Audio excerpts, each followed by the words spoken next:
Something out there is killing man's best friend. He was built just like a hyena. In central Maine, there's been these stories for probably over 100 years of some kind of large animal decimating other animals. History supports the idea of unknown hybrid or mutant canines. The hybridization of wolves with domesticated dogs, it has been known to happen. Now, there could be evidence. I knew this creature was real, and now I have proof. Science explores the probability and uncovers a strange image. I see something. The horse carcass is covered up with snow, but there's some kind of an image on the back side of the horse. Witnesses around the world report seeing monsters. Are they real or imaginary? Science searches for answers on Monster Quest. There are an estimated 73 million pet dogs in the United States. And something may be hunting them. A mutant canine reported across the country, but primarily in Maine and Minnesota. The head wasn't dog-like, it was cat-like. It had a really horrible smell. Pointy ears, a long nose, big teeth, and like hair coming out of his nose. It looked more wolfish or possibly husky, malamute, something. And the worst thing that got me going is that the shape of this sucker. Big as a collie, maybe even bigger, and he had long black and gray hair. Most modern eyewitnesses describe a canine-like beast about 120 pounds.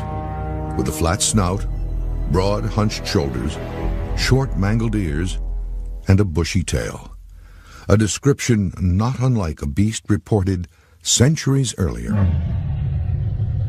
And I've got reports from Native Americans, from folklore, from colonial times back 200-300 years.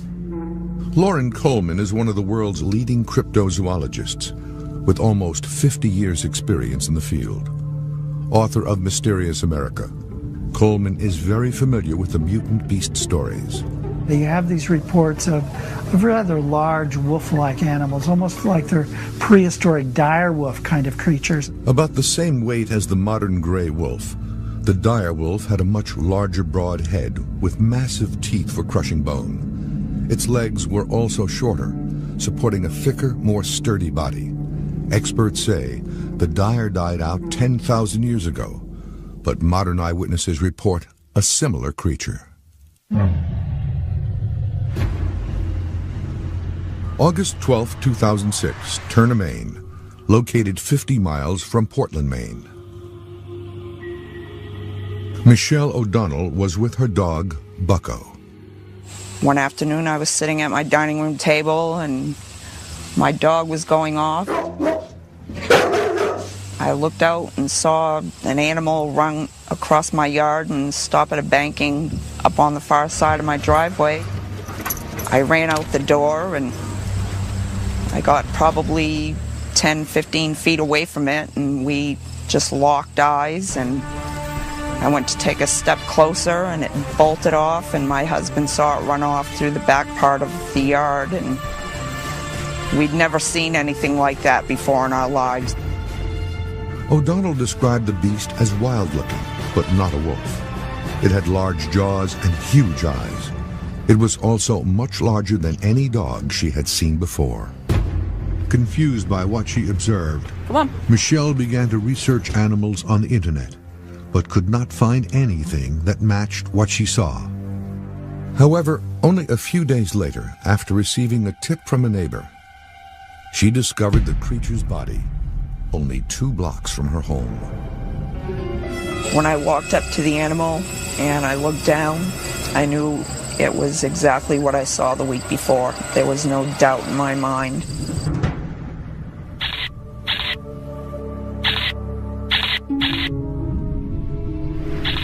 This is the area where we found the animal and I came to take pictures. It came to lay to rest right here.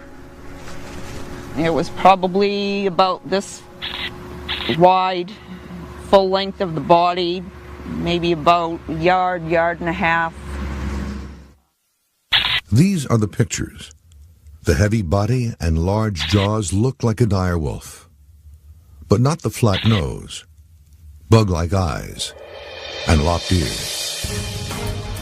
A few days later, she decided to send the photos to a local newspaper, where reporter Mark Laflamme of the Lewiston Sun-Journal got his first look at the so-called Turner beast.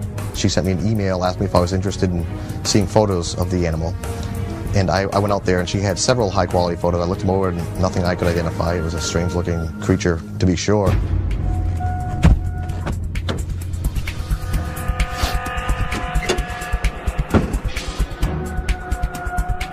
Take a couple bait pails down with us. For Laflamme and many other local residents, the bigger question is, are there more of these mutant canines out there? In an effort to find out, Laflamme has enlisted the support of local animal control officer Wendell Strout. Right there. Go over there and see if we can, that tree is big enough to strap the camera on, and then we'll put the bait over there on the pile.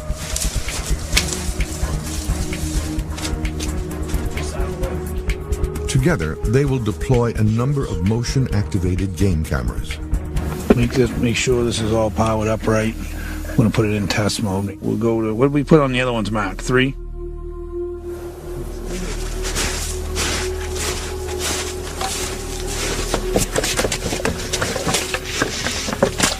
Yeah, that's good. They will also set baited live game traps in and around the area where the mutant carcass was found. Let's put the bait in here, Mark. Oh, yeah, it looks good, too. Look at that stuff. Looks nice. You do it on this end? Yeah, this goes right in here. That's it. It's all set. Can leave it. The odor's probably good. It's getting warmer out. So, yeah, it'll probably attract something. Well, I think there's a lot of people who really feel that there's something exotic or mysterious out there, and you know, the Turner beast aside, there's something, if there's something still roaming out there, I think it's, you know, in everybody's best interest to find it, find out whatever it is, and learn as much as we can about it.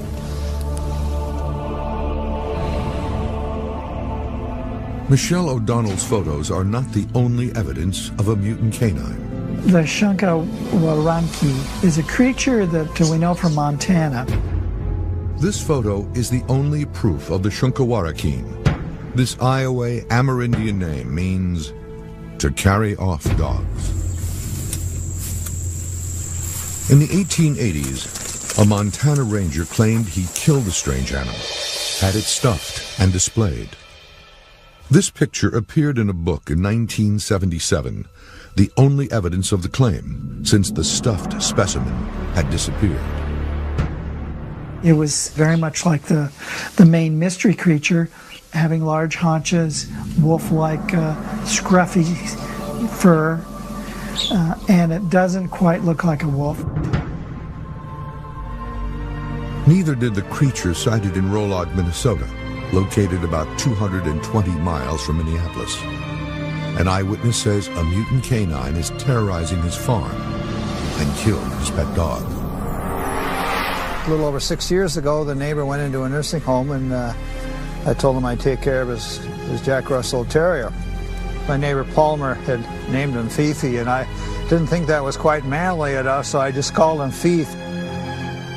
Wendell Olson has been a farmer all his life. It's a peaceful living, except for one night in September of 2006.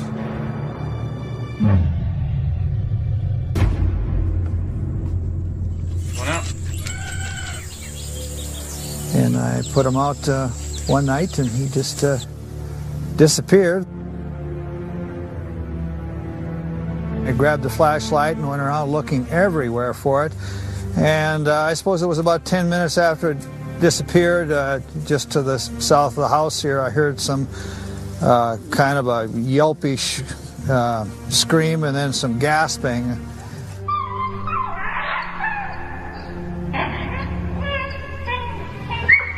You know, I've never quite heard anything like it. It was kind of a breathy type of scream. and then just went quiet. So I assumed it was dying, you know. Something was biting it or choking it in some way. He never did find the body. Thief! Hey, boy! Here, boy! Hey, thief, where are you? Here, boy! Searched everywhere for a week. The first 3 days, I hardly got any sleep looking for the dog. I called everybody, called the Humane Society, tried to cover all the bases, and walked through the woods with my other dog, and I could not find a hair or any sign of the dog. You know, I kind of feel that I failed on my promise to Palmer to take care of his dog when he had to die that way. So I do not feel good about it at all. The mystery on Wendell's farm deepens. About 1 month after Fief went missing, another attack occurred. This time, the victim was much larger.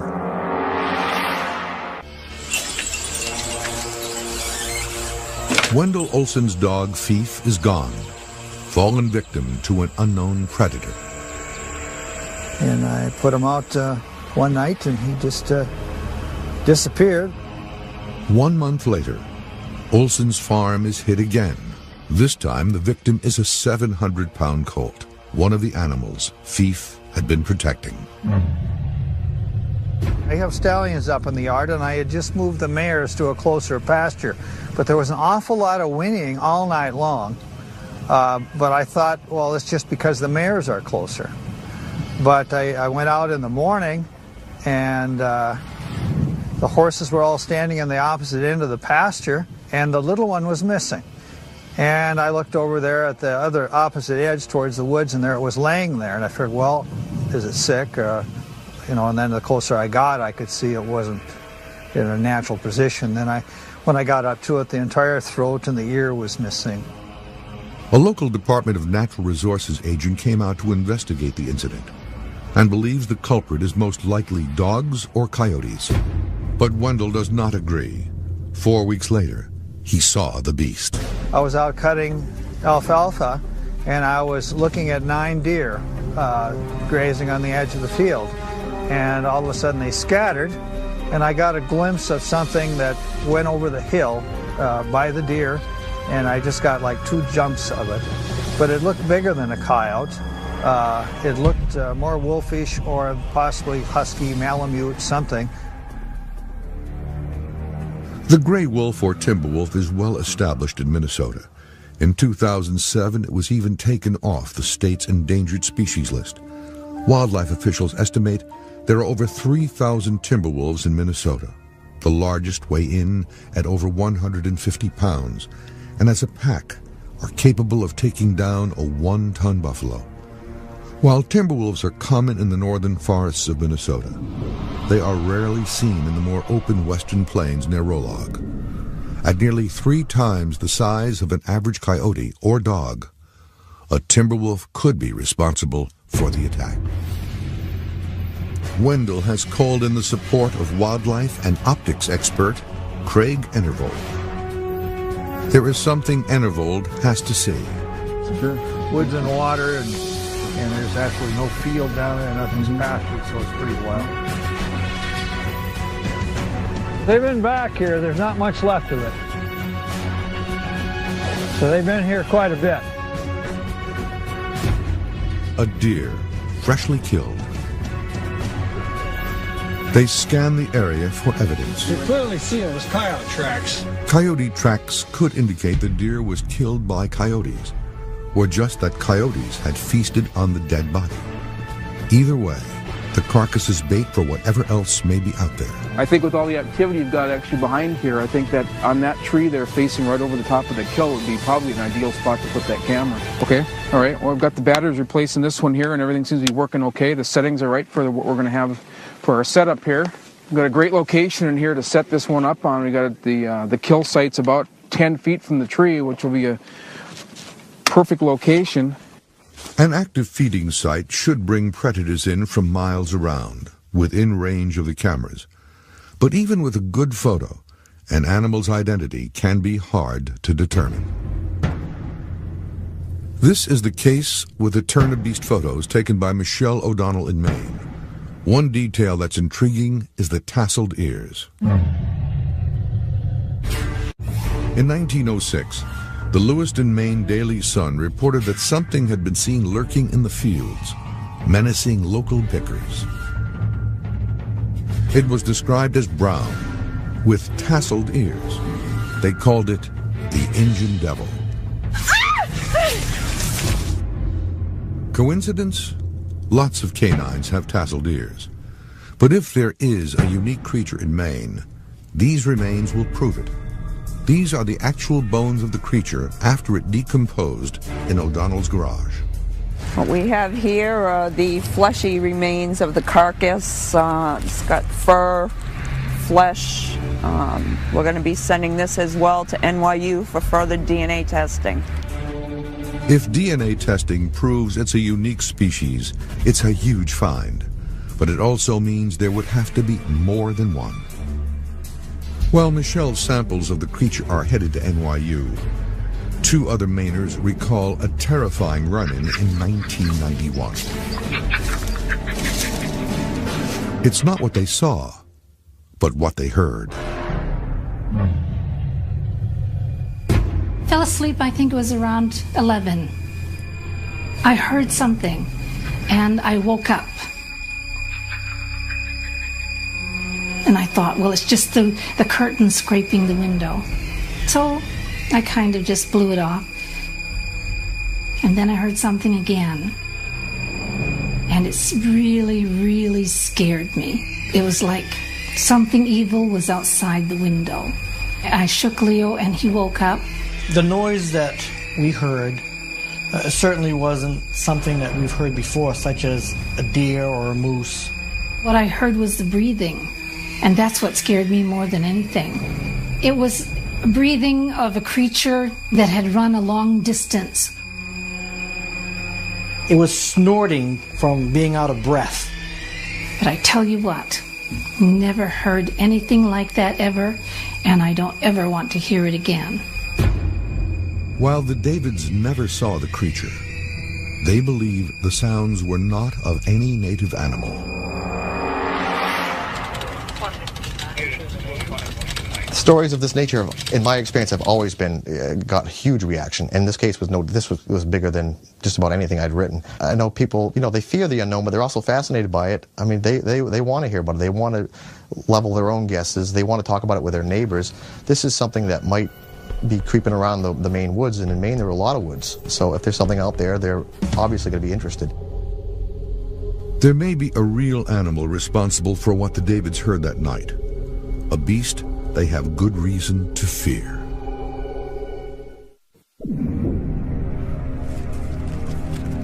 For centuries, eyewitnesses in Maine have reported mutant canines. One theory, they are surviving dire wolves, believed to have died out 10,000 years ago. But while the Turner beast resembles a dire wolf in size and proportion, its hunched shoulders, flat snout, and big eyes seem to point to a beast of an unnatural mix. You get a hybrid dog by mating 2 dogs. It is basically how that happens. It's the same as a mutt. A mutt would be a hybrid to a certain extent. Veterinarian Jay Epping says crossbreeding in many types of animals is now common. A hybrid dog is basically the same as a crossbreed. It's a mix of 2 breeds of dogs. All major dog breeds that we have today are all hybrid dogs or crossbreeds. But crossbreeding in the wild is a very different animal. When 2 species that are close enough can breed and produce viable offspring. We know about mules, and we know about the dolphins and whales, and there's a lot of creatures that are hybridizing. To some, the Turner beast looks like a Chow Rottweiler wolf hybrid. This unique mix could explain the appearance of the beast and its unusual behavior. There's no way to define what you end up with when you mix a wolf and a dog. You may end up, it may be said that you end up with a wolf that's less fearful of humans, but what you end up having is an animal about which we know nothing. Wolf expert and executive director of the Wildlife Science Center, Peggy Callahan, has seen the results of wolf-dog mixes. We don't know their impact on deer. We don't know their impact on livestock, although we can make some assumptions. We don't understand how they handle disease. Is it different than wolves? Is it different than dogs? There are many, many unknowns about these creatures. While rare, it is possible for dogs to breed in the wild with wolves. However, niche breeders do mix dogs with wolves in captivity. An animal could have been released intentionally or accidentally into the wild. What if one survives and breeds back with wolves? What is that creature going to be called? And what are we going to expect physically and behaviorally from that creature? Depending on what type of dog is mixed with the wolf, the offspring's color, size, and general appearance can vary greatly. The DNA samples at NYU will hopefully reveal the genetic background of the Turner beast. But can it explain the other sightings in Maine or in Minnesota? There may be a more natural explanation for some accounts. Some experts believe the creature may be part of the weasel family. The fisher can grow to 4 feet long, but is very light in stature, and has been known to make a sound that sounds like a baby screaming, similar to the sound Leo and Martha David heard in 1991. And then there's the wolverine, an even more likely candidate from the weasel family. The wolverine is shorter but much heavier than the fisher, resembling a small bear with a long tail. They are also said to be fearless, known to take down prey as large as a moose and fight over scraps with black bears. Both animals are found in Maine and Minnesota and would likely defend themselves when confronted by a dog. Could one creature be responsible for the Davids sighting in Litchfield, O'Donnell's in Turner, and another account just miles away in Wales, Maine? Well, when he first turned, it looked like a friggin' werewolf. Honest to God. It had the gray hair, the long ears, the fangs, and it had like a long, snotty nose. The first thing came to mind was a werewolf movie. This time the victim was a strong 50-pound Doberman named Duchess. I got Duchess when she was a little pup. She was about 2 months old. And I got her from the neighbor down the road here. She was really part of the family. You know, I could leave the doors unlocked. I didn't have to worry about nothing.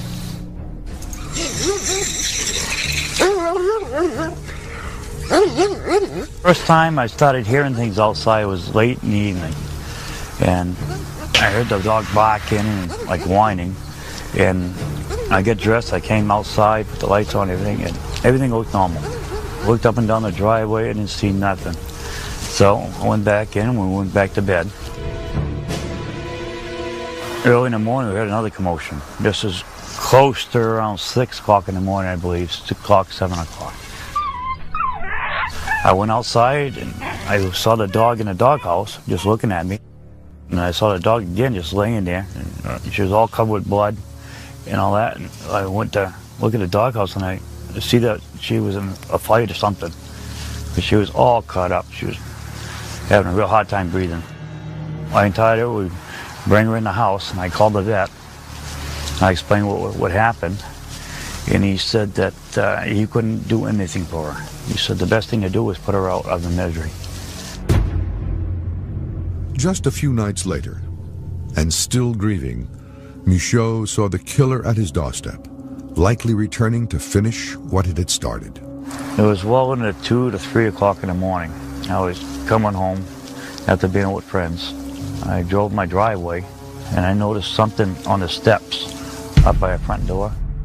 It looked like a wolf, but it wasn't a wolf or anything. It was nothing like I've ever seen. He had like a paw on the step and like sniffing underneath the door, like to see what was inside. And then when I got a little closer, he turned and looked at me. And he just stood there for a few seconds and like growled at me.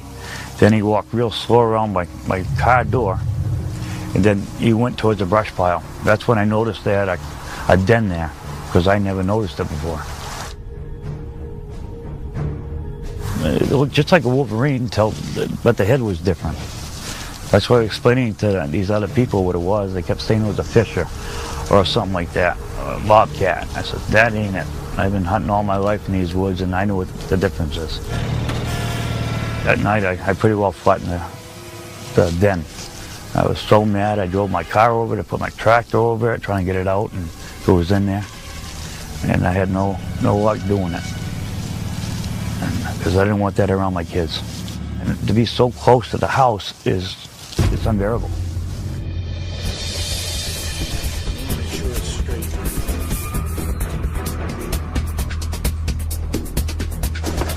Well, we set the trap out back in the field and baited it, and hopefully we can bring in some wildlife over the next 3 days. We'll check it every 24 hours and see what happens. Is it a weasel, wolf-dog hybrid, or different animals involved in coincidental attacks? Well, people want to know what's out there roaming in their backyards, and I don't think anybody's going to be satisfied with the answers that we have so far. It's on and we should be good. Let's go set the bait. People have looked hard at the photographs of the animal found out in Turner, and they said clearly, this is not the animal that attacked my dog, or this is not the animal I saw at the side of the road. This doesn't solve the mystery. They still want answers.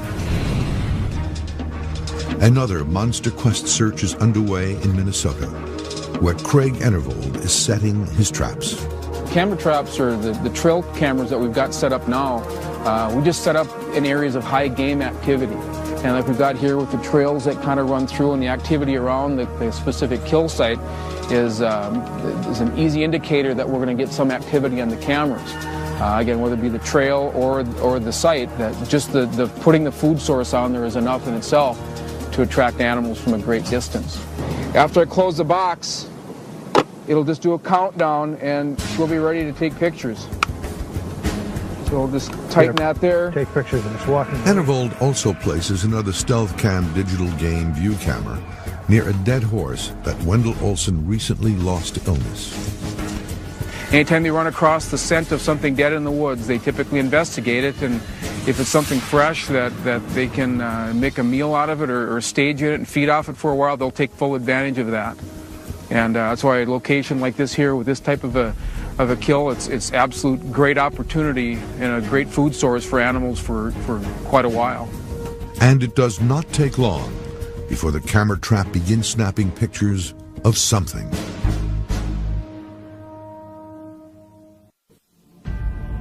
In the past 20 years, there have been a handful of sightings of mysterious beasts lurking in the Maine woods. While some people like Leo and Martha David only heard the creature, others like Leo Doyon had a closer encounter. His was in 2004.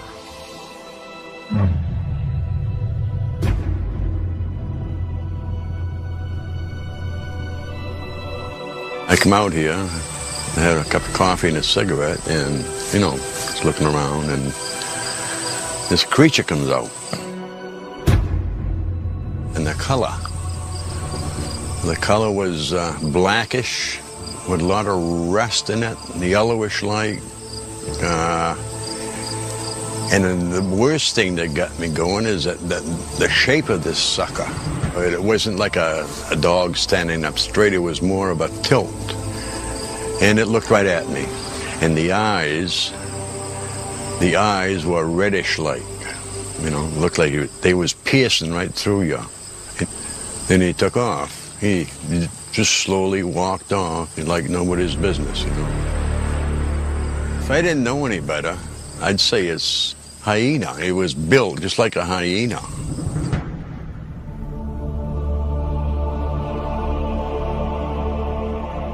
The hyena angle is worth investigating.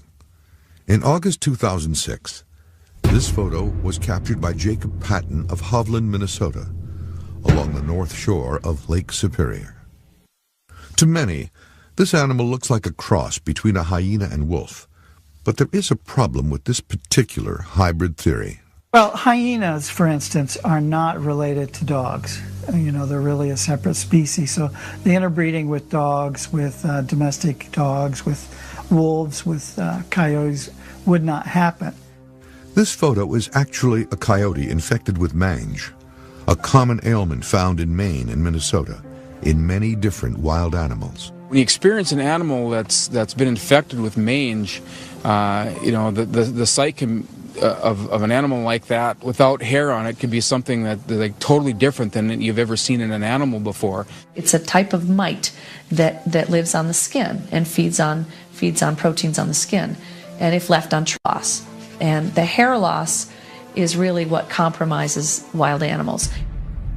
They could have a tail that's nothing but a bone spike, and patchy hairs, bald spots, throughout the body. It's really a horrendous look when you see an animal like that, because it doesn't. Without hair, it just they look totally different than what they're supposed to represent.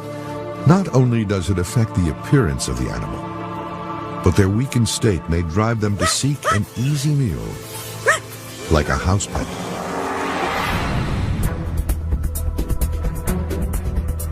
The motion-activated cameras have been snapping pictures for the last 72 hours.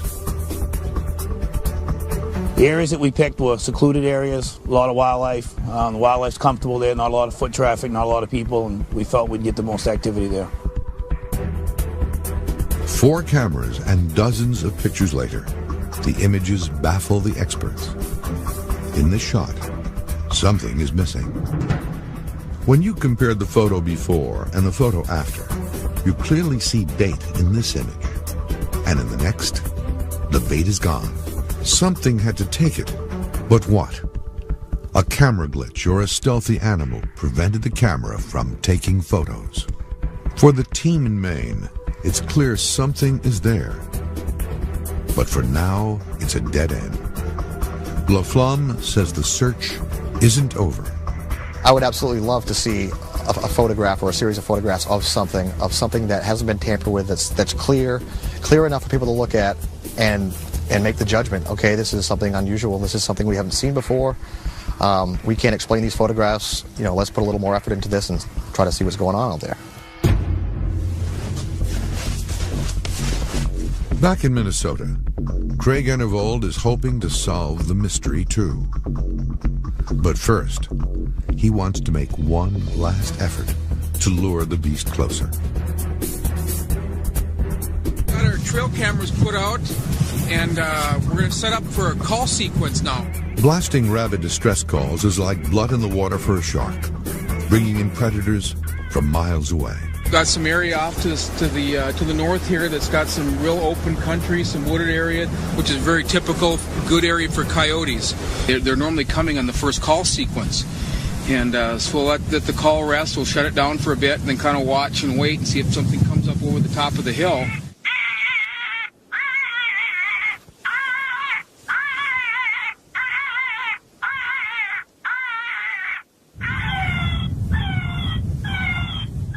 The distress calls have no immediate results.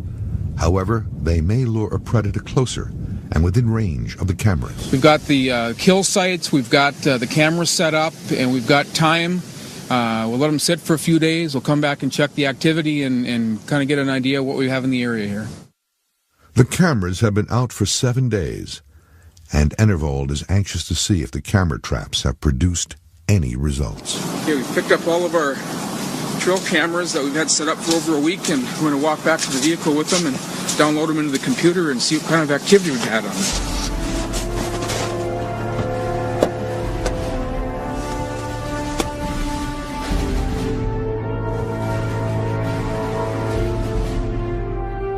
Okay, we've got some images downloaded off that first camera here. Looks like we've got about 15, 18 different images here. As I scroll through, let's see, that first night we've got some deer activity on it. Snow's falling. Got some really good close-ups of deer here. They look really inquisitive. They're kind of spending a lot of time around the site of the camera here. Got a couple images of deer kind of looking back towards the farm. Must be some activity going back there. They're a little suspect of. Another camera was set up, overlooking the carcass of a horse on Wendell Olson's farm. There's some snow coming down here. A lot of snow getting on the horse carcass. Almost to the point where you can't hardly see it anymore. And here we got an image of something that came in to investigate. Got the ears turned out and just see kind of almost an overexposure, but it's got a long nose. Can't really make it out, but just because of the length of the nose, it sure looks like it could be a white-tailed deer. that got in between the horse carcass and the camera. The horse carcass attracts more than wildlife.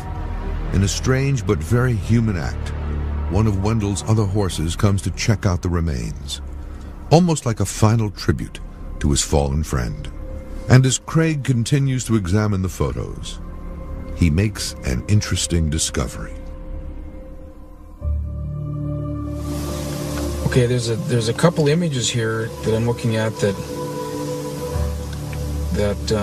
certainly show there's something on the kill site. I see something. The horse carcass is covered up with snow, but there's some kind of an image on the back side of the horse.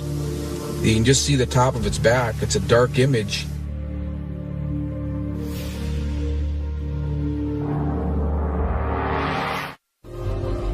If a mysterious hybrid creature is really living undetected in the woods of New England and Minnesota, it is a mangy animal with wild eyes, a terrifying howl, and a need to mangle or kill dogs. This man said he saw the creature walk across his yard. This woman and her husband said it had a howl like a crying baby. This Maine resident believes it attacked his Doberman Pinscher. This farmer lost both a dog and a horse. And this woman collected the best evidence yet when she found a dead mutant-looking canine and snapped a picture that circled the internet in hours. This whole experience changed my life. Michelle O'Donnell believes this creature is not just a normal dog. When I saw that animal face to face and we locked eyes, it's just something I'm never going to forget. It's going to stay with me for the rest of my life. She kept the carcass. Something about it sparked a lot of internet debate. It seemed to have one more claw than a regular dog. I think a lot of people are getting very confused by this fifth claw. Most dogs show 4 claws in their prints, and then behind the regular paw is a 5th claw, which is called the dew claw. Based on grooming and nail issues and things like that, we've learned to remove those. Or for hunting dogs, those are often a source of problems. If they're tramping through the brush, they can tear those. Some owners want them removed, basically, so they don't have to trim the nail for ease. There's been media reports that it was a strange animal because it had 5 claws, and it wasn't necessarily strange. It was just a dog that hadn't been taken care of and hadn't been domesticated, really. Although O'Donnell has remained steadfast in her belief that the creature is not a normal dog, what do the experts say? Dr. Jay Epping is a veterinarian with more than 10 years' experience working with dogs. He's examined the photo closely. And it basically looks to me like it's a dog that's been in the wild for probably, 3 or 4 years. Looks like the ears are kind of, stunted, which could have been maybe from a little frostbite, something like that. I mean, it looks kind of mangy. He had these, hair loss patches, whether or not that was from decay or not, from the body being out in the wild for who knows how long. Well, I believe the Turner Beast, based on my examination of a photograph, would have to be a dog. Photographs. Wolf expert Peggy Callahan also has her opinion on what is in the photos. This could easily be a dog. It certainly is not a wolf. It could be a mix of the two. This picture shows a canid. This is clearly a canid, but he's got a very short nose. That's not a wolf characteristic at all. He's been dead a while. His eye is bulging. He's quite swollen from postmortem changes, so it makes it a little bit difficult to diagnose much other than the fact that he's not a pure wolf. If this is just a domestic dog with mange, then becoming feral may explain the strange appearance. Domesticated dogs are not built for living in the wild. The sub-zero temperatures and battles with other wild animals can cause them to lose ears, tails, teeth, and fur as they try to cope with an environment they were not bred to live in. Feral dogs, from what research shows us, is a stray. They're domestic dogs that don't survive without a human-based food source. Feral dogs may be looking for dog food when they encounter the owner of the food, your pet. A wolf or a coyote or a fox or etc. are hunting on their own. But stray dogs, there's no evidence that they're actually surviving by hunting. They are surviving because they found a garbage dump, they found a food source from humans. They're stealing, but they're not surviving. Hunger can be a strong motivator, but these are just theories for the Turner-Beast. DNA evidence may provide proof. Michelle held on to the carcass and sent a tissue sample to be DNA tested at New York University by Todd DeSotel. I have taken a tissue sample supplied to me from a creature in Maine, extracted the DNA, sequenced it, and from the analysis of that DNA sequence, I can conclude it was a domestic dog. However, his conclusion does not rule out the possibility of a wolf mix. The father of the individual that we sequenced could indeed be a wolf. Unlikely a coyote, but it could indeed be a wolf. Domestic dogs and wolves are extraordinarily close genetically, and in fact, domestic dogs seem to have been derived several times from different sort of subspecies of wolves. If the creature was a hybrid, which is sort of more likely than being an unknown mutant, the mother clearly was a domestic dog and the father potentially could be a wolf. Much more extensive testing, DNA testing of, say, the Y chromosome and other markers would have to be done. The sample was pretty degraded, so I'm not sure if we would be able to get it out of that. Despite the analysis of the Turner-Beast photos and DNA results, many locals are convinced there is something still out there. Possibly more dog killers. I never seen anything like it. No, never. I know what a wolf looks like. I know what a hybrid dog looks like. And I know what a fisher looks like. I tell you again, this was none of the above. There's a couple images here that I'm looking at that certainly show there's something on the kill site. Back in Minnesota, the mystery animal Craig Enervold captured on the camera trap finally makes itself known. Boy, it's a neat image here. I've got a bald eagle standing literally right outside the horse carcass. That's really a rare shot. While both expeditions produce numerous pictures, there are none that match the images taken by Michelle O'Donnell, and none that provide any answers to what Maine killed people's dogs. There remains to be a mystery here in Minnesota, obviously, by the fact that trail cameras didn't produce anything, and again, we're very hopeful that it would, but certainly things remain inconclusive. Back in Maine, Mark Laflamme accepts the DNA results for the Turner-Beast, but he isn't saying all the other sightings are dogs too. Something unknown is walking through the woods in Maine and only appears now and then, and it's very elusive and very mysterious, and people still want to know what it is. Well, I know the creature's still out there. We've still seen that. And they claim they got one in the paper, but it didn't look nothing like what attacked my dog. And history shows that this thing is cited over and over again. I have a feeling the future will bear that out. I have a feeling I'll be reporting on this mystery Maine creature again. I mean, I think that we really have to expand our mind to really try to look at it in a skeptical and critical way, all the possibilities before we fully accept that this is a new species or a new animal. For Wendell Olson, the farmer who lost his dog and one of his colts, the loss is still hard to deal with. You know, I kind of feel that I failed on my promise to Palmer to take care of his dog when he had to die that way. Time passes, and the seasons change for those individuals who lost their beloved dog. One of the hardest things I had to do. I was a family pet for years. Just shot her, put her out of her misery. I still miss the dog a lot. Whether it's a wild dog or something else in Maine and Minnesota, there is something out there killing man's best friend. And with such a vicious creature in the woods, no canine lover can truly be at peace when they let their dogs out at night.